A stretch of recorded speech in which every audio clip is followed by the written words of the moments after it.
दयानंद को शत शत नमन है नमन, नमन है नमन। बहुत बहुत धन्यवाद सभी का, बहुत बहुत आभार।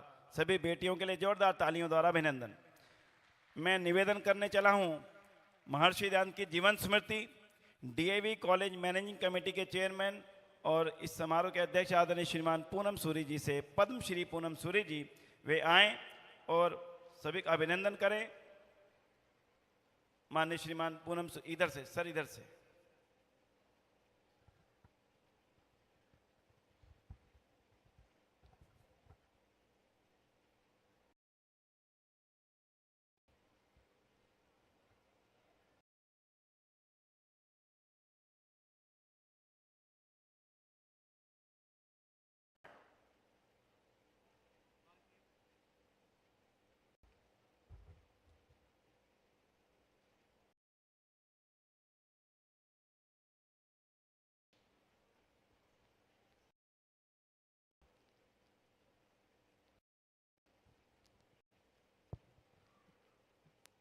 माननीय भारत की राष्ट्रपति जी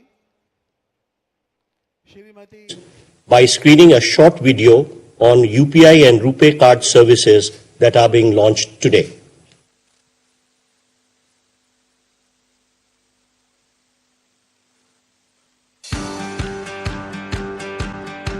Since 2014, under the visionary leadership of Prime Minister Shri Narendra Modi, the digital payment landscape in India has been revolutionized. UPI has made life easier for millions in India and put the country at the forefront of digital payments worldwide. UPI achieved a significant milestone by crossing 100 billion transactions in 2023 with almost 400 million transactions daily, reaffirming its position as a preferred mode of digital transactions in the country. India and Sri Lanka are close maritime neighbors with a legacy of historical, intellectual, cultural and linguistic ties. During the visit of President Ranil Wickremesinghe to New Delhi in July 2023, both leaders adopted the India-Sri Lanka Economic Partnership Vision document aimed at enhancing connectivity in all dimensions, including fintech connectivity, air connectivity and maritime connectivity as a key enabler for growth and economic prosperity. In addition to being Sri Lanka's largest trade partner, India is also one of the largest contributors to foreign direct investment in Sri Lanka. In recent years, the largest number of tourists visiting Sri Lanka are from India. In 2023, more than 300,000 Indian tourists traveled to Sri Lanka from India. With guidance from the Reserve Bank of India and the Central Bank of Sri Lanka, two pioneering companies, NPCI International Payments Limited and LankaPay, Sri Lanka's national payment network, have set the stage for a historic journey through a groundbreaking collaboration. This will enable Indian tourists to experience the ease and convenience of transacting through UPI-powered apps while visiting Sri Lanka. Let us see how they can make QR code-based merchant payments enabled by LankaPay. Indian citizens should activate UPI Global or UPI International on their UPI-powered apps before making QR code-based merchant payments in Sri Lanka. Scan the Lanka QR, enter the amount, verify with UPI PIN. The payment is successful. For merchants in Sri Lanka, it opens doors to a broader customer base, allowing them to accept digital payments from Indian tourists, making business smoother than ever. Enjoy the beach, savor Sri Lankan cuisine, and admire the architectural wonders. Reserve Bank of India and NIPL, in collaboration with Central Bank of Sri Lanka and LankaPay, are connecting nations and fostering shared prosperity through digital payments. India and Mauritius ties are rooted in strong commercial, cultural and people-to-people links. In recent years, both countries have been working to deepen digital and fintech connectivity, leading to new possibilities for collaboration and growth. Today, there are over 20,000 Indian residents in Mauritius. In the last 5 years, India has been amongst the leading trading partners of Mauritius. The implementation of the Metro Express light rail transit supported by India is one of the latest major developments in Mauritius. To add to this, Reserve Bank of India and Bank of Mauritius have collaborated to facilitate UPI QR code-based payment solution and RuPay card acceptance in both Mauritius and India. Around 75,000 Indian tourists visit Mauritius in a year. Let us see how they can make QR code-based merchant payments. To start using UPI, simply download a preferred UPI-powered app from the App Store or Play Store. Indian citizens should activate UPI Global or UPI International on their UPI-powered apps before making QR code-based merchant payments in Mauritius. Similarly, around 30,000 Mauritian citizens travel to India in a year. Let us see how they can make QR code-based payments. Download the preferred app from the App Store or Play Store. Click the India QR payments option and scan the QR. Enter amount. Review and confirm with an OTP. The payment is done and they can download the payment receipt. RuPay cards issued in India will now be accepted in Mauritius. Also, banks in Mauritius will be using the RuPay Switch network to issue the RuPay cards to their customers. These cards can be used to withdraw cash through ATMs and make payments at point-of-sale terminals in both Mauritius and India. This feature will be live with the participating members. UPI and RuPay, connecting India and Mauritius through seamless digital payments.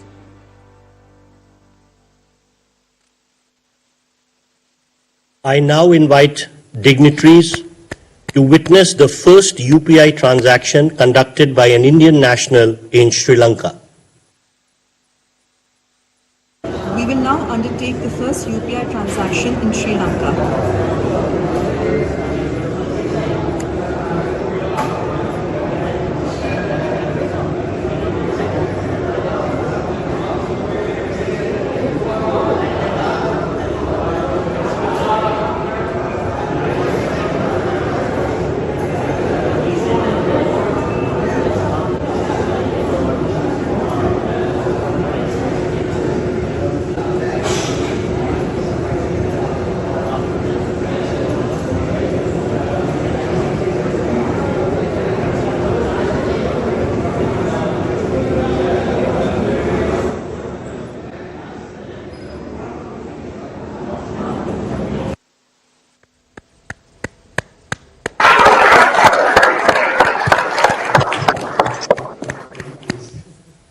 We shall now witness the first UPI transaction conducted by an Indian national in Mauritius.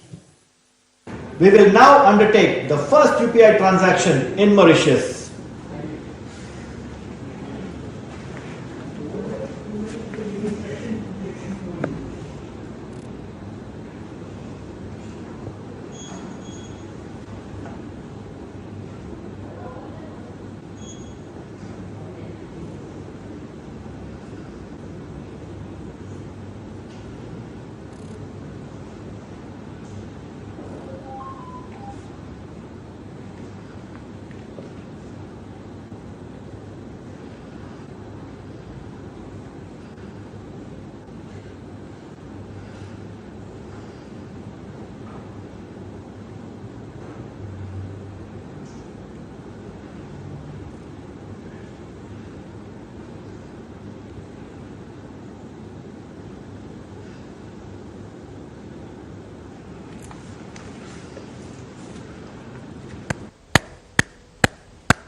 I now request Honorable Prime Minister of Mauritius, His Excellency Pravind Jagannath, to kindly deliver his remarks. Shri Narendra Modi Ji, the Prime Minister of the Republic of India, His Excellency Mr. Ranil Vikram Singh, President of Sri Lanka, my colleague ministers, members of the Diplomatic Corps, Mr. Havesh Sigulam, Governor of the Bank of Mauritius, the board members of the Bank of Mauritius, governors and executives of central banks, CEOs of banks, distinguished guests from Mauritius, India, and Sri Lanka, ladies and gentlemen, good afternoon to our dear friends in India and Sri Lanka. Allow me first of all to convey warm and fraternal greetings to His Excellency Sri Narendra Modi ji and His Excellency Mr. Ranil Wickremesinghe, who are amongst us this morning for the e-launch of the RuPay card and UPI projects. It gives me great pleasure to join you all on this milestone occasion. The RuPay card, co-branded with our national payment switch, the MOCAS, will be designated as the domestic card in Mauritius. India and Mauritius share strong cultural, commercial, and people-to-people linkages which date back to centuries ago. And today, we are giving yet another dimension to this relationship. One of the highlights of the G20 meeting under the Indian presidency was the commitment to improve access to digital services and digital public infrastructure and leverage digital transformation opportunities to boost sustainable and inclusive growth. Mauritius has already embarked on its digital transformation journey. A key highlight of this journey is an efficient, fast, and cheap payment system. The Bank of Mauritius has been at the frontier of the development of payment systems to promote orderly and balanced economic development. The Bank of Mauritius established the Port Risk Clearing House in 1968 to facilitate clearing of checks, which was a manual process at that time.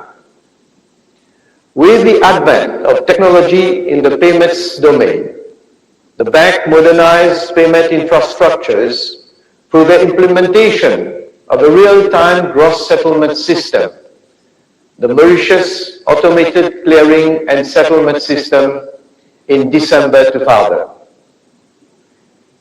In 2009, the Mauritius Automated Clearing and Settlement System was upgraded to a more resilient architecture, which also supports multi-currency transactions. It was the first of its kind in sub-Saharan Africa. This upgrade was followed by the completion of the automation of the Port Risk Clearing House in 2011, enabling clearing of checks through electronic images and low-value electronic transactions. These infrastructures simplified payment processes and reduced cost and time of transactions in a more secure environment. With the advent of digitalization globally, the bank had to introduce a set of regulations to provide an appropriate framework for the development of these modes of payments. The National Payment Systems Act 2018 was proclaimed in January 2019. Simultaneously, the Bank of Mauritius launched a state-of-the-art digital hub known as the Mauritius Central Automated Switch, MOCAS, a real-time payment system for routing payments among operators on a 24/7 basis for instant mobile transactions, as well as domestic card transactions. This innovative digital platform has revolutionized the payment landscape in Mauritius with a vibrant ecosystem of private bank and non-bank payment service providers, which is driving innovation and fintech development. Fintech firms are leveraging on the MOCAS platform to provide value-added services, thus allowing banks to collaborate with providers of emerging technologies. Changing customer behavior and growing demand for digital products alongside with rapidly evolving technology are driving a shift to digital payments. The bank has transformed the domestic payment landscape into an enabling environment for new operators, new services, and new products. Leveraging on its payment ecosystem, the Bank of Mauritius has taken the modernization of the payment infrastructure to a higher level with the collaboration of the National Payment Corporation of India and the Reserve Bank of India. And this marks a new chapter in the history of payments in Mauritius. The Bank of Mauritius has a cross-border payment strategy to enter into bilateral agreements with payment schemes of jurisdictions with which Mauritius has strong commercial relationships. The first project has been realized with the National Payment Corporation of India for retail payments through RuPay cards and mobile phones by connecting the MOCAS with the Indian switch. With this arrangement, Indians visiting Mauritius can effect payments by scanning merchant UPI QR codes with their mobile apps. And likewise, Mauritians can use their mobile apps in India. Payments will not only be instantaneous, they will also be made in foreign currencies directly from payers' bank accounts denominated in their domestic currencies. And settlement will be done through direct conversion between the currencies of our two countries. This will eliminate the need for third currencies. Payments will therefore be faster, cheaper, and more secure. The partnership between MOCAS and the National Payment Corporation of India provides a platform for innovative and competitive payment instruments for the benefit of both our populations. I wish that this burgeoning collaboration in the domain of payments between India and Mauritius will continue to thrive. Thank you.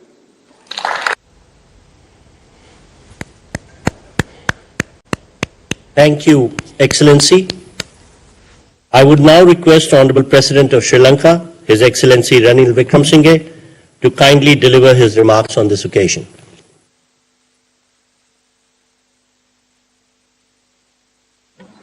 Prime Minister Modi, Prime Minister Angnath, and distinguished officials who are gathered here today. It's an important occasion for us. For you, Prime Minister Modi, it's a second important occasion because I must congratulate you for the opening of the Ram Mandir just a few weeks ago. This shows our connections both economically and culturally. For thousands of years, payments have taken place between our two countries, and at that time, fortunately, there were no central banks. But in fact, our museums hold a number of coins, South Indian coins of over 1,000 years old, which have been found in different parts of villages of the dry zone, an indication that the South Indian trading corporations were very active even in the villages. So what we are doing today is only upgrading it technologically. You no longer have coins, you have Lanka QR and the NIPL together. And certainly, as more and more Indian tourists visit Sri Lanka, this will be used in every village in our country. Furthermore, the transactions that go on between Sri Lanka and Tamil Nadu and Sri Lanka and Mumbai of such scale that this certainly is of valuable use to us, especially to the merchants. We have about, I think, 400,000 who are now engaged in this. So I look at this as an important part of the developing further connectivity between our two countries. We have, as it is, the vision statement that Prime Minister and I issued when I was in Delhi is been implemented. I had a discussion with Foreign Minister Mr. Jaishankar the other day in Perth, and we are satisfied with the progress that's been made. And we hope to carry on with that momentum. There were exchanges yesterday also that we hope we'll carry on with that, the momentum, maintain the momentum so that we can certainly identify other areas of connectivity. To me, it's also certainly a reason for happiness that through this scheme, we are taking part together with Mauritius in the same exercise, in the same transactions, because both of us are island states and there has been historical connections between our two countries. And Sri Lanka looks forward to having closer relations with Mauritius, and certainly I've discussed again with your foreign minister again in Perth of how we could go ahead. So I don't want to take any more of the time, but I want to thank you, Prime Minister, for initiating this venture. Thank you.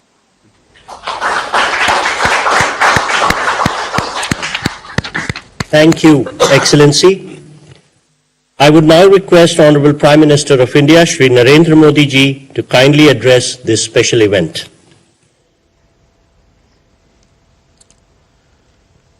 Your Excellency, President Ranil Wickremesinghe, Your Excellency, Prime Minister Praveen Jagannath ji, Bharat के विदेश मंत्री doctor Jaishankar जी, Sri Lanka, Mauritius और भारत के central bank के governor और आज इस महत्वपूर्ण समारोह से जुड़े सभी साथीगण, इंडियन ओशन क्षेत्र के 3 मित्र देशों के लिए आज एक विशेष दिन है। अपने ऐतिहासिक संबंधों को आज हम आधुनिक डिजिटल रूप से जोड़ रहे हैं। ये हमारे लोगों के विकास के लिए हमारे कमिटमेंट का प्रमाण है। फिनटेक कनेक्टिविटी के माध्यम से केवल क्रॉस बॉर्डर ट्रांजैक्शंस की ही नहीं, क्रॉस बॉर्डर कनेक्शन को भी बल मिलेगा। भारत का यूनिफाइड पेमेंट इंटरफेस यानी यूपीआई आज नया दायित्व निभा रहा है, uniting partners with India. Friends, Bharat में डिजिटल पब्लिक इंफ्रास्ट्रक्चर से एक क्रांतिकारी परिवर्तन आया है। हमारे छोटे से छोटे गांव में छोटे से छोटे व्यापारी भी डिजिटल पेमेंट्स कर रहे हैं, क्योंकि इसमें सुविधा के साथ साथ स्पीड भी है।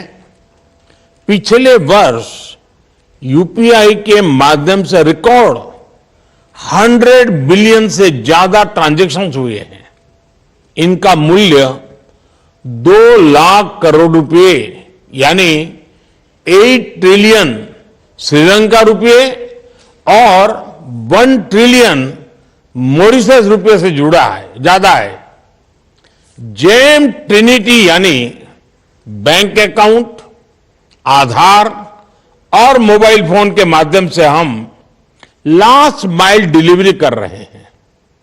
इस सिस्टम से अब तक 34 लाख करोड़ रुपये यानी $400 बिलियन से अधिक सीधे लाभार्थियों के बैंक अकाउंट में जमा किए जा चुके हैं। कोविड महामारी के समय कोविन प्लेटफॉर्म के जरिए भारत में विश्व का सबसे बड़ा वैक्सीनेशन प्रोग्राम चलाया गया। टेक्नोलॉजी के उपयोग से ट्रांसपेरेंसी बढ़ रही है, भ्रष्टाचार खत्म हो रहा है, समाज में इंक्लूसिविटी बढ़ रही है और लोगों का सरकार में विश्वास बढ़ रहा है। फ्रेंड्स, भारत की नीति है नेबरहुड फर्स्ट। हमारा मैरीटाइम विजन है सागर। सागर यानी security and growth for all in the region. हमारा लक्ष्य है पूरे क्षेत्र में शांति, सुरक्षा और विकास। भारत अपने विकास को अपने पड़ोसी मित्रों से अलग रख करके नहीं देखता। श्रीलंका के साथ हर क्षेत्र में कनेक्टिविटी लगातार मजबूत कर रहे हैं। पिछले वर्ष राष्ट्रपति विक्रम सिंघे की भारत यात्रा के दौरान हमने एक विजन डॉक्यूमेंट अपनाया था। वित्तीय कनेक्टिविटी को बढ़ाना उसका एक प्रमुख हिस्सा था। ये खुशी की बात है कि आज हमने इस संकल्प को पूरा किया है। प्रधानमंत्री जगन्नाथ के साथ भी पिछले साल व्यापक चर्चा हुई थी। G20 समिट में आप हमारे विशेष अतिथि थे। मुझे विश्वास है कि श्रीलंका और मॉरिशस का यूपीआई प्रणाली से जुड़ने से दोनों देशों को भी लाभ मिलेगा। डिजिटल ट्रांसफॉर्मेशन की गति तेज होगी, स्थानीय अर्थव्यवस्थाओं में शानदार बदलाव होंगे, हमारे देशों के बीच टूरिज्म को बढ़ावा मिलेगा। मुझे विश्वास है कि भारतीय टूरिस्ट भी यूपीआई वाली डेस्टिनेशंस को प्रमुखता देंगे।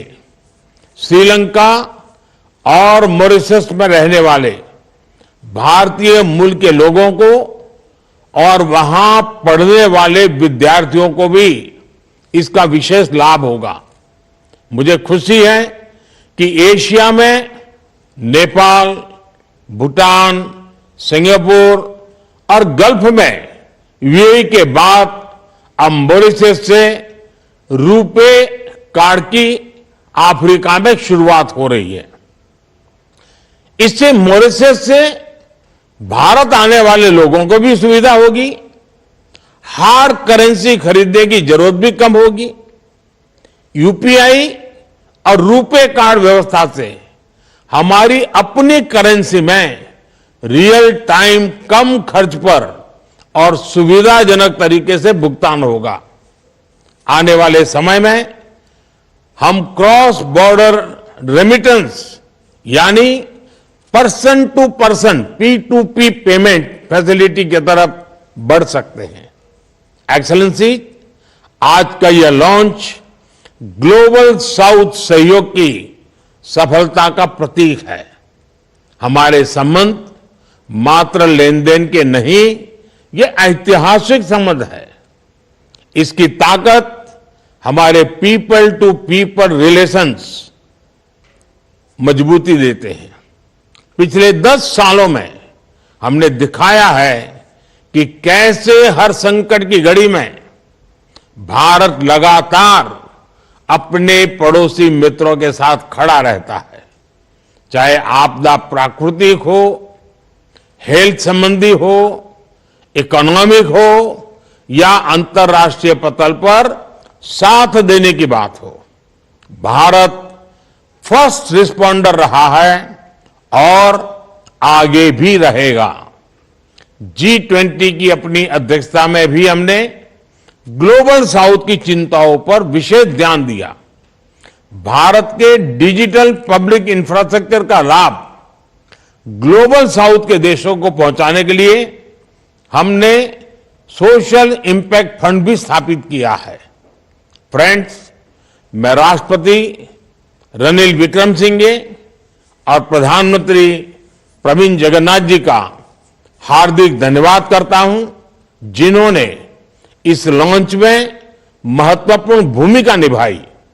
मैं इस अवसर पर तीनों देशों के सेंट्रल बैंक्स और एजेंसीज को भी इस लॉन्च को सफल बनाने के लिए धन्यवाद देता हूं। धन्यवाद जी।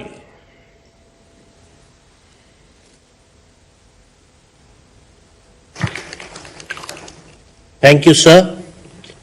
On behalf of the Ministry of External Affairs, Government of India, I would like to thank NIPL, Lanka Pay, State Bank of India Mauritius Limited, Bank of Baroda Mauritius, and other stakeholders who extended their invaluable support for this launch.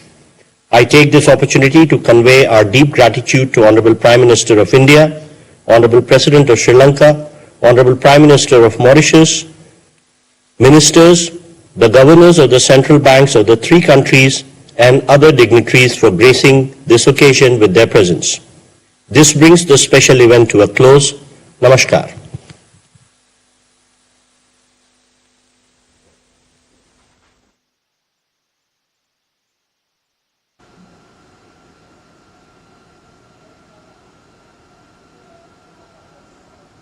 तो Sri Lanka Mauritius में UPI सेवा का शुभारंभ हुआ है।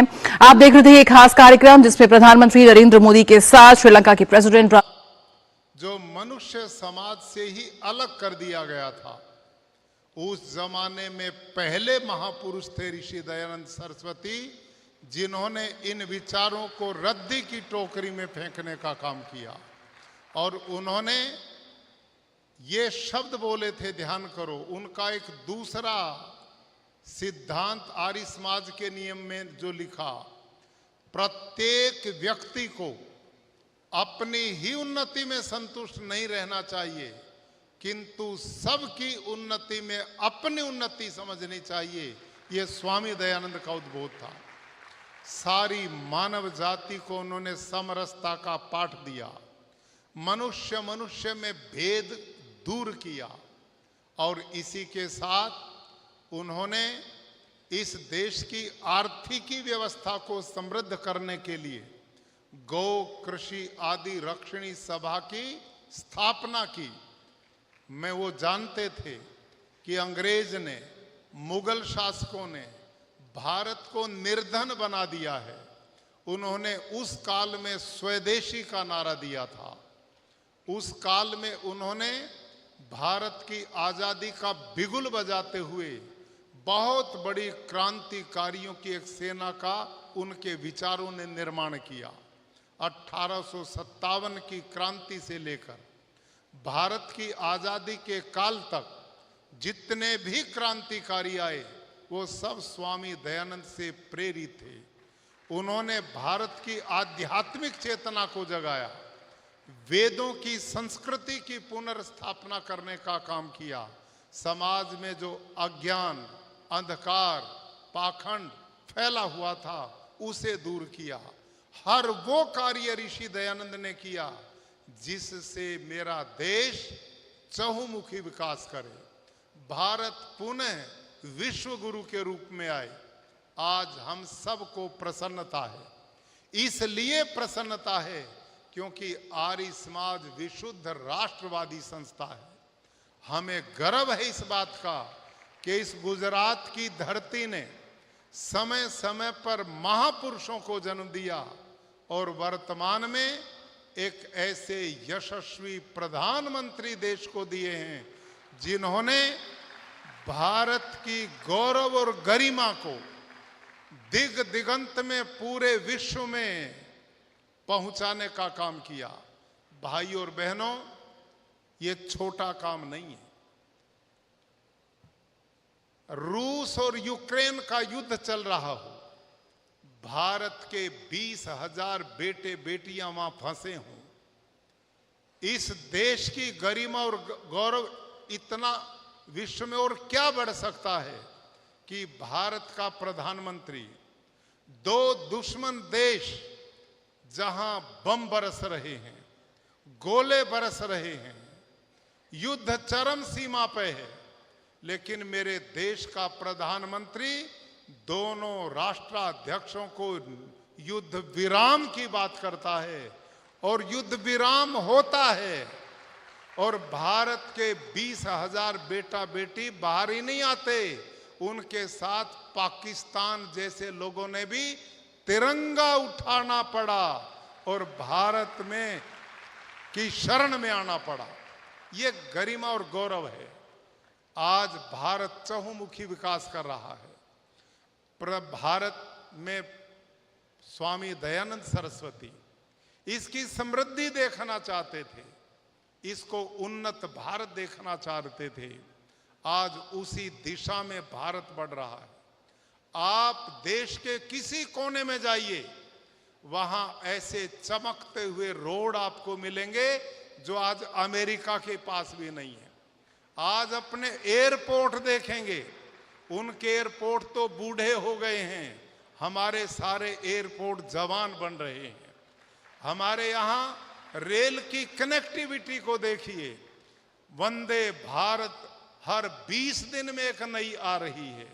भाई और बहनों, यहाँ पर औद्योगिक क्रांति, आज भारत विश्व की 10वीं से 5वीं अर्थव्यवस्था बन चुका है और तीसरी बनने की तैयारी में है। भारत के प्रधानमंत्री ने अमृत काल को आज आने वाले 2047 तक एक विकसित भारत के रूप में आगे बढ़े। भारत आध्यात्मिक क्षेत्र में आगे बढ़े। भारत अपने खोए हुए आध्यात्मिक उस काल को पुनः वापस लेकर के आए। इस प्रकार की परिस्थितियां जब इस देश में आगे बढ़ रही हों तो इस देश का हर आर्य गदगद है। हर आर्य इस देश की प्रगति और विकास की दिशा में बढ़े, इसके लिए वो हर तरह से सहयोग के लिए तैयार है। हम ऐसे समय में ऋषि दयानंद सरस्वती का जन्म दिवस मना रहे हैं। उन्होंने जो आदेश हमें दिया था, मेरा देश आध्यात्मिक रूप से उन्नत हो, भौतिक रूप से उन्नत हो, सामाजिक रूप से उन्नत हो, यहाँ वेद की ऋचाएं गुंजायमान हों, यहाँ पर लोग सात्विक हों, निर्व्यसनी हों, किसी भी प्रकार की बुराइयों से दूर हों, ऐसा एक सभ्य शालीन समाज मेरे देश का बने। आज ये सब कुछ तेजी से बढ़ रहा है। हम इस सारे मिशन में मजबूती से भारत के पुनः खोए वैभव को दिलाने में आगे बढ़ने वाले हैं। और इसी अवसर पर हमने इन 3 दिनों तक इस विश्व स्तरीय भव्य सम्मेलन में अनेक कार्यक्रम यहाँ पर आयोजित किए हैं। आज इसका विधिवत समापन होगा। हम पुनः भारत की आदरणीय राष्ट्रपति महोदय के आभारी हैं। उन्होंने हम सब की प्रार्थना को स्वीकार किया और हमारे बीच में पधारी और हम सब का मार्गदर्शन करेंगी। इसी के साथ आप सब के प्रति शुभकामनाएं व्यक्त करते हुए आने वाले समय में हमने मिलकर ऋषि दयानंद, आर्य समाज, वेद के विचार को जनमानस तक पहुंचाने के अभियान को आगे बढ़ाना है। धन्यवाद। ओम शांति। बहुत आभार माननीय आचार्य जी का। और अब वो ऐतिहासिक क्षण है जिसका हमें बहुत लंबे समय से इंतजार था। ऐतिहासिक पल है और मैं आमंत्रित करने जा रहा हूं भारतीय गणराज्य की माननीय राष्ट्रपति महोदया श्रीमती द्रौपदी मुर्मू जी के एक बार करतन ध्वनि द्वारा अभिनंदन में आए और हम सबको अपने उद्बोधन द्वारा उपकृत करें, ऋषि ध्यान को स्मरण करेंगे।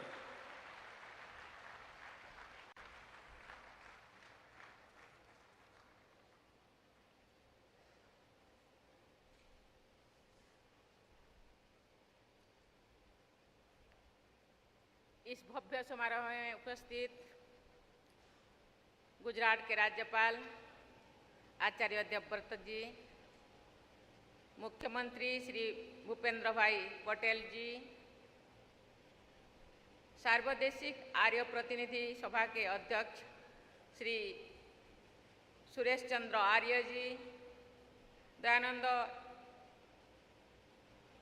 एंग्लो वैदिक कॉलेज मैनेजमेंट समिति के अध्यक्ष श्री पूनम सूरी जी, ज्ञान ज्योति महोत्सव समिति के अध्यक्ष श्री सुरेंद्र कुमार आर्य जी, स्वामी धर्मानंद सरस्वती जी, गणमान्य अतिथियों, देवियों और स्वजनों, ये मेरा सौभाग्य है कि आज के दिन महर्षि दयानंद सरस्वती जी की जन्मभूमि टंकरा में आने का मुझे अवसर मिला है। स्वामी जी की पावन स्मृति में सभी देशवासियों को ओर से मैं उन्हें सादर नमन करती हूँ और ये देवभूमि, ये पवित्र भूमि को भी मैं नमन करती हूँ। स्वामी जी की 200वीं जयंती पूरी देश के लिए एक ऐतिहासिक अवसर है।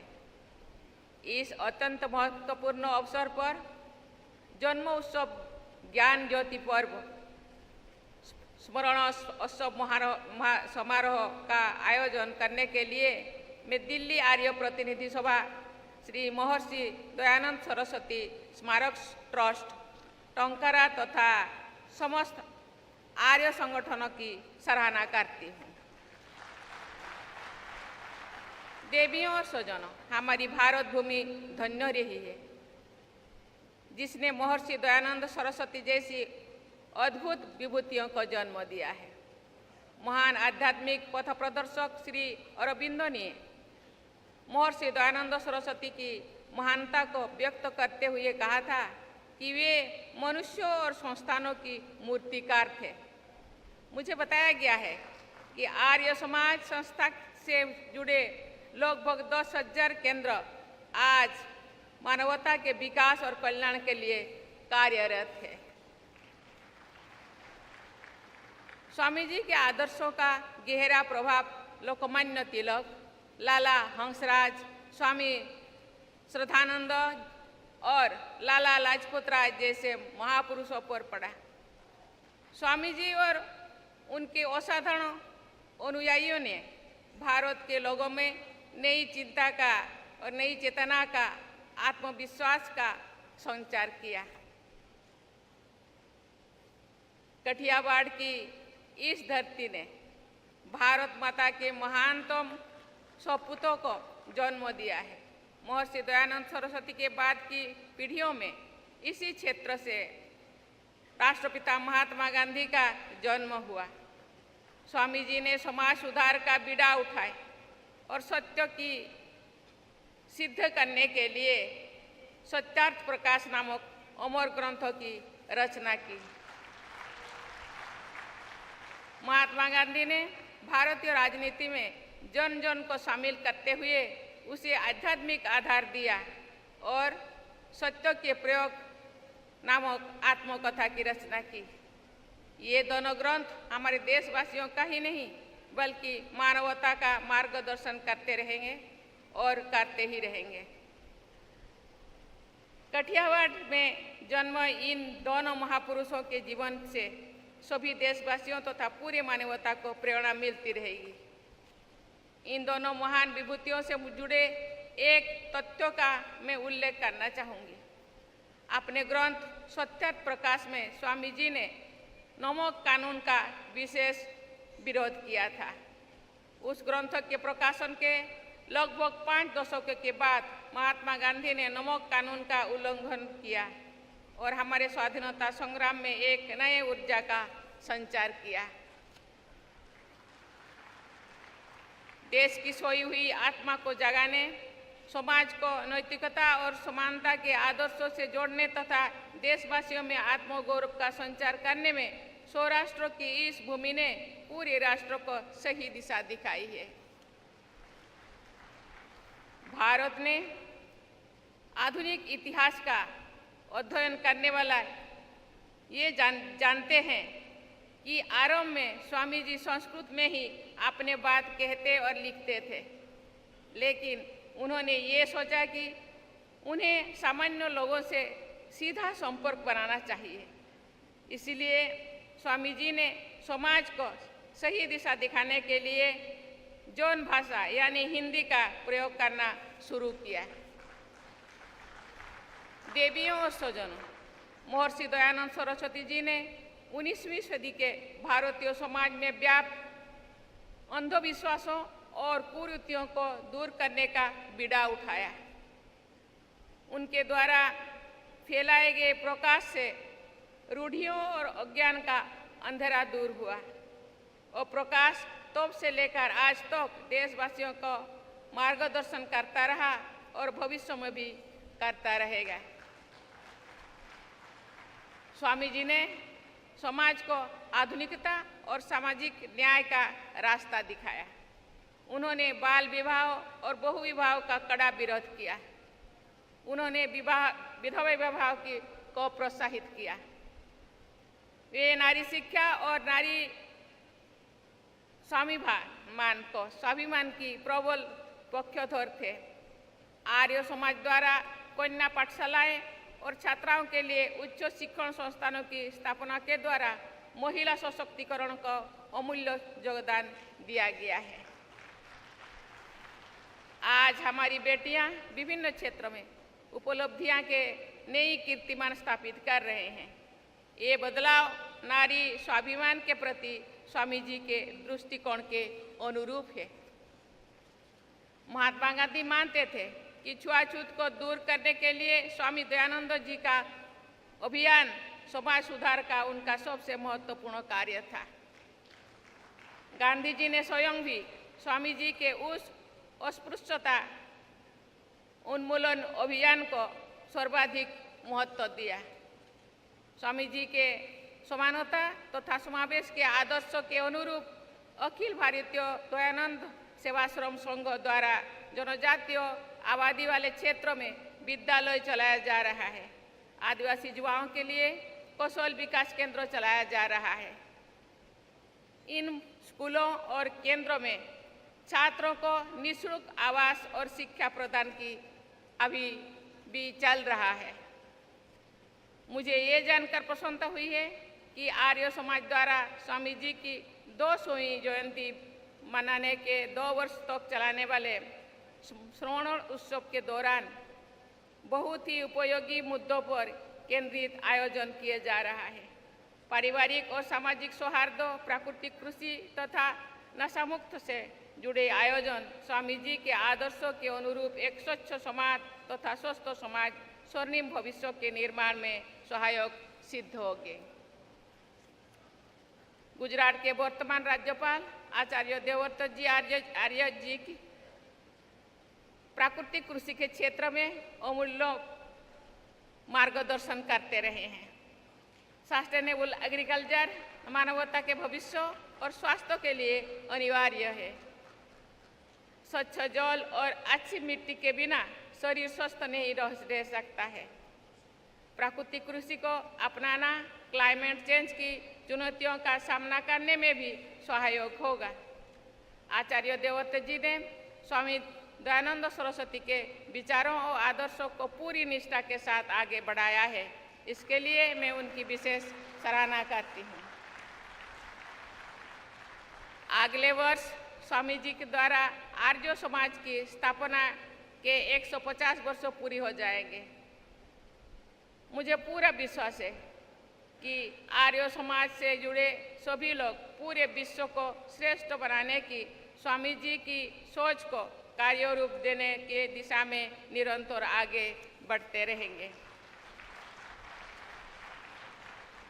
मैं एक बार फिर महर्षि दयानंद सरस्वती जी की स्मृति को नमन करती हूँ और आर्य समाज परिवार की विश्वव्यापी सफलता की कामना करती हूँ। आप सबको बहुत बहुत धन्यवाद। जय हिंद, जय भारत। सभी अपने स्थानों पर खड़े होंगे और राष्ट्रगान होगा। 1 मिनट।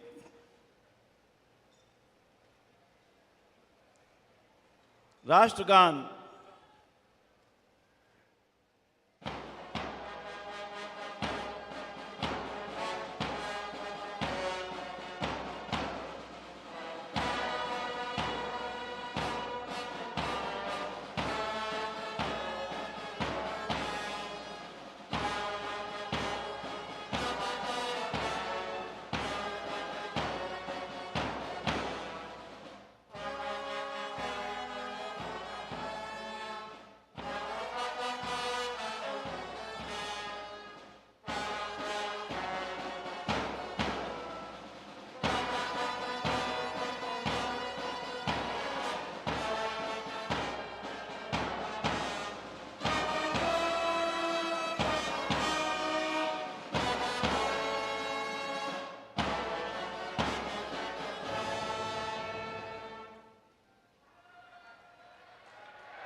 कृपया अपने स्थान पर ही बैठें, कृपया करके, कृपया अपने स्थान पर ही बैठें।